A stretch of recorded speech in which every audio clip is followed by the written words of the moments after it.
Hey guys, happy Thursday. Let's get together and make a quick cocktail together. Listen, I had a taste for a New York maple sour. Some people call it a maple New York sour. Some people call it a New York sour.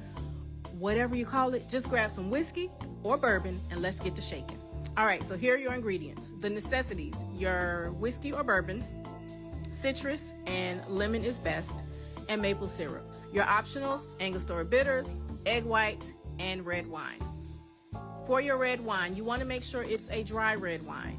You can use like a Malbec, a Shiraz, a Syrah, a Cabernet Sauvignon. I have seen people use Grenache. That is on a sweeter red wine, but it still floats well. It floats a whole lot better than Pinot Noir and red wine blends, and definitely not just a straight up sweet wine.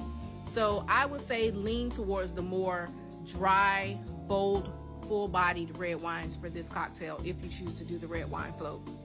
I am using a Cabernet Sauvignon, and so let's get it going. All right, so you're gonna put in your ice. Now listen, you can actually put your ice in last and do a dry shake, and a dry shake is just all of your ingredients shaken well, then add your ice at the end and pour it into your glass. I'm gonna go ahead and do a wet shake. All right, I think it's called a wet shake. Anyway, you're going to go in with 1 ounce lemon juice, your egg white, then you're going to add 2 ounces of your whiskey or bourbon, 3/4 ounces of maple syrup. All of that is going to go into your shaker, and then you're going to cap it off. You're going to give it a really, really good shake because you actually want to hear the drink start to almost thicken, and that's going to be the foam that's being created inside from the egg white.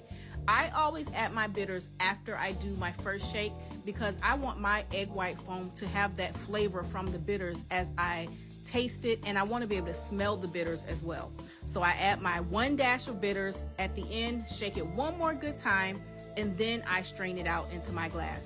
Typically, you'll see it poured into a rocks glass, but I'm using a coupe glass. I like coupes for a lot of cocktails because number one, it's prettier to me, and then on top of that, it opens up the cocktail so that you can actually get all of those aromas as you're drinking it, and then it just like kind of opens up the flavors a little bit more too. That's just in my opinion.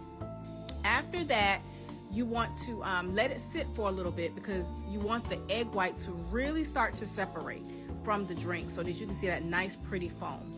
Lastly, you're going to do your red wine float if you choose to do so. I like to use a bar spoon and pour it on the back side of the spoon. Now listen, don't pay attention to me right here because I poured it way too fast. Normally you should do a slow pour. That way you can make sure it's gonna float. Luckily, mine actually floated as fast as I was pouring it. I made a little mess, but hey, in the end, we got a nice separation of the wine. We got a nice separation of the foam, and I can smell those bitters. Cheers to you, cheers to me, cheers to having an amazing life. I love you guys. Good night.